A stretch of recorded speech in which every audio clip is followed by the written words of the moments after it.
तो नियमानुसार जो होना था वो हुआ। स्मृति ईरानी से उनका बंगला जो बतौर सांसद उनको मिला था 2019 में जब वो अमेठी से जीती थी, वो बंगला अब खाली करा लिया गया है। आप जानते ही हैं कि 2024 के जब लोकसभा चुनाव के नतीजे आए तो अमेठी से स्मृति ईरानी को हार का सामना करना पड़ा था। कांग्रेस के किशोरी लाल शर्मा उस चुनाव में जीते थे।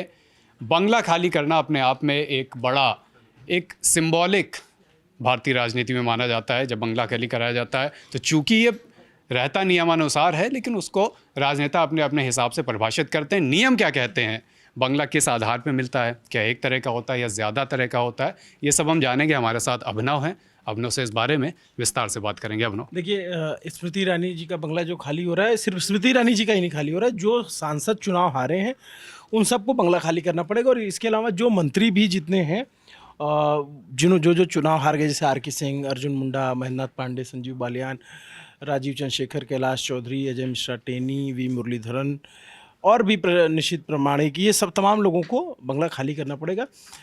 लेकिन चर्चा स्मृति ईरानी की इसलिए होने लगी क्योंकि कांग्रेस और तमाम लोगों ने जो है इस पर फिर से बातें करना शुरू कर दिया। जब राहुल गांधी का बंगला बीच में खाली कराया गया था, जब संसदीय उनकी सदस्यता गई थी कोर्ट के ज़रिए, फिर बाद में वो बहाल हो गए तो बंगला वापस मिला। लेकिन जब उनकी सदस्यता गई तो बहुत सारे लोगों ने लिखा कि राहुल गांधी का बंगला खाली करा लिया राहुल गांधी का।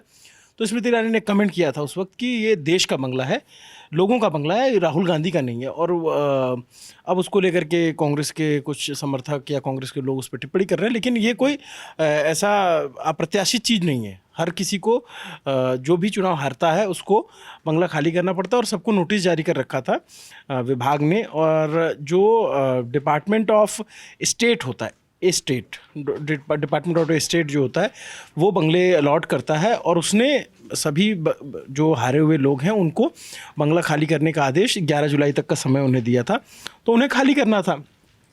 अब चूँकि जो नए सांसद चुन के आए हैं या जो नए मंत्री बनेंगे उनको बंगला देना होगा ना। वो कब तक गेस्ट हाउस में रहेंगे, कब तक वेस्टर्न कोर्ट में रहेंगे, कब तक यूपी भवन, एमपी भवन में रहेंगे।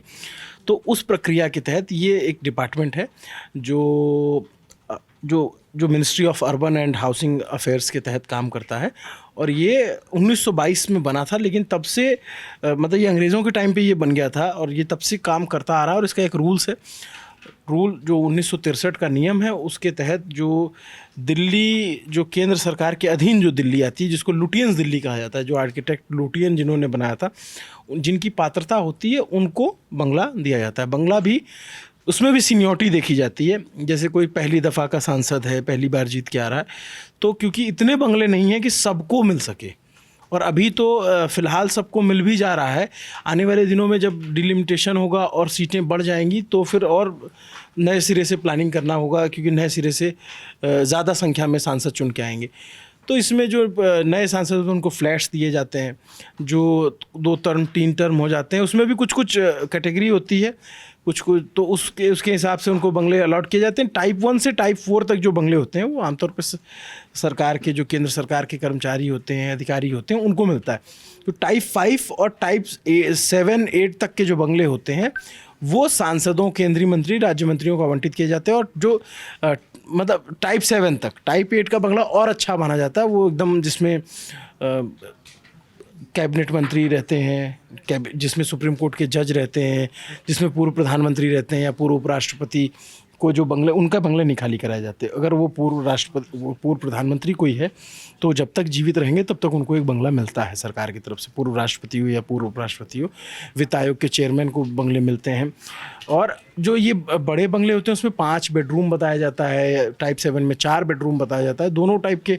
और इसके साथ सुविधाएं भी गजब मिलती हैं। मतलब ऐसा आम आदमी टाइप का मामला नहीं होता कि सिर्फ बंगला मिल गया तो अपना आदमी और उसको, आपको वहाँ काम करने वाले लोग मिलेंगे, आपको 4000 लीटर पानी फ्री मिलता है, 50,000 यूनिट बिजली फ्री मिलती है, पर्दा तक धुलवाने का पैसा मिलता है, 3 बार आप पर्दा धुलवा सकते हैं, ऐसा कुछ है नियम। इसके अलावा और भी जो, अगर मान लीजिए आपने ज़्यादा बिल इस्तेमाल कर लिया, 50,000 यूनिट से ज़्यादा बिजली खपत हो गई, तो उसको अगले साल एडजस्ट किया जाता है। वो तमाम उसकी सरकार यही लोग चलाते हैं, तो इन लोगों ने अपने लिए सुविधाएँ भी ठीक ठाक व्यवस्था कर ली है उसकी। अब क्या हुआ कि 2000 मोदी सरकार आने के बाद बंगले खाली कराने में थोड़ा तेज़ी भी दिखाई गई। कि टाइम से आप लोग बंगला खाली कर दें। ऐसा ना हो कि वो सरकारी काम की तरह फाइल दबी हुई तो पड़ी हुई तो चला जा रहा है, इस तरह का मामला।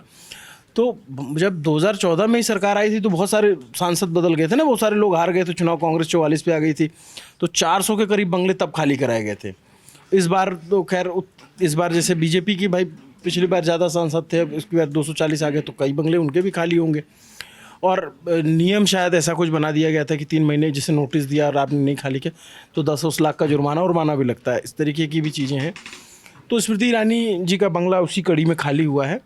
और अब ये सवाल हो जा रहा है जो उनका वो बंगला मिलेगा किसको। जो स्मृति ईरानी जी का बंगला था वो 28 तुगलक क्रिसेंट रोड पे जो उनका बंगला, उनका नेम प्लेट था, वो नेम प्लेट भी हटा दी गई है। तो अब वो बंगला किसे मिलेगा, वो यही पात्रता देखी जाए, क्योंकि वो कैबिनेट मिनिस्टर का बंगला है तो संभवतः किसी कैबिनेट मिनिस्टर को ही मिलेगा या किसी और मतलब जो सीनियर सांसद होंगे उनको मिलेगा। वो लोग भी अपनी प्रेफरेंस रखते हैं कई बार कि हमको अगर ये बंगला मिल जाता तो अच्छा रहता। जैसे रामविलास पासवान जी का जो बंगला था वो 1990 से उनके पास था। जब वो आई थिंक जब उनके निधन के बाद वो हटाया गया और उनका सामान निकाला गया तो भी खूब खबरें बनी। मतलब ये बंगला खाली होना या बंगले में जाना सामान्य प्रक्रिया है, लेकिन ये खबर की भी सामान्य प्रक्रिया है। क्योंकि आप याद कीजिए जब रामविलास पासवान का बंगला खाली हुआ तो खूब चर्चा हुई थी, राहुल गांधी का बंगला खाली हुआ था तो खूब चर्चा हुई थी, तो शरद यादव का भी बंगला खाली कराया गया था तब भी खूब चर्चा हुई थी। तो चर्चा होती रहती है। इसी कड़ी में एक चर्चा में एक नाम स्मृति ईरानी जी का जुड़ गया है। अमेठी से सब जानते हैं अब तो एक लेकिन इसमें ये सवाल है कि जो लोगों के मन में आ सकता है कि क्या ये तो हमने स्पष्ट कर दिया कि लाइक टू लाइक रिप्लेसमेंट नहीं होगा। ऐसा नहीं कि स्मृति ईरानी ने बंगला खाली करा तो किशोरी लाल शर्मा को मिल जाएगा। नहीं। ये उनके किसी समकक्ष सांसद को मिलेगा जो, लेकिन फिर किशोरी लाल शर्मा कहाँ रहेंगे वो भी नहीं। किशोरी लाल शर्मा पहली दफ़ा के सांसद हैं तो उनको उस हिसाब से वरीयता दी जाएगी। उनको जो है हो सकता है कि फ्लैट मिले, हो सकता है बंगला भी मिले। वो अपना सीनियरिटी के साथ साथ और भी कई सारे क्राइटेरिया देखे जाते हैं। लेकिन ये कोई सोचे कि स्मृति ईरानी का बंगला खाली हो जाएगा और उसमें किशोरी लाल शर्मा रहेंगे, ये ऐसा नहीं होगा। वो कैबिनेट मंत्री का बंगला है, टाइप 8 का बंगला है, तो वो किसी कैबिनेट मंत्री को मिलेगा या फिर उस स्ट्रेचर का कोई व्यक्ति हो, मतलब कैबिनेट मंत्री के बराबर का ओहदा रखता हो या फिर कोई 7-8 बार का MP हो, मतलब वो किसी को भी मिल सकता है। लेकिन ये जो बात कुछ लोगों ने सोशल मीडिया पे लिखी कि किशोरी लाल को बंगला मिलेगा, ये गलत है। इस तरीके से बंगले नहीं बढ़ते, ये आप लोगों को पता है। हाँ, ये बात है कि किशोरी लाल शर्मा ने सब जानते हैं कि उन्होंने बड़े अंतर से 1,67,000 से उनको हराया है चुनाव में। लेकिन ये एक अफवाह मात्र है। बाकी खबर सिर्फ इतनी थी जितनी हमने आपसे चर्चा की। ये आज की पूरी खबर है। जो नियम कहते हैं वो हुआ है। स्मृति ईरानी चुनाव हार गई थी। लोकसभा भंग होने के 1 महीने के अंदर बंगला खाली करना होता है और वही हुआ। आज उन्होंने अपना बंगला खाली कर दिया। उनके अलावा और भी जो सांसद थे जो चुनाव हारे हैं उन्होंने भी जो उनको आवाज़ दिए गए होंगे वो खाली कर दिए। तमाम जानकारियाँ आपके लिए हम लेकर आए। देखते रहिए दी लल्लन टॉप। शुक्रिया।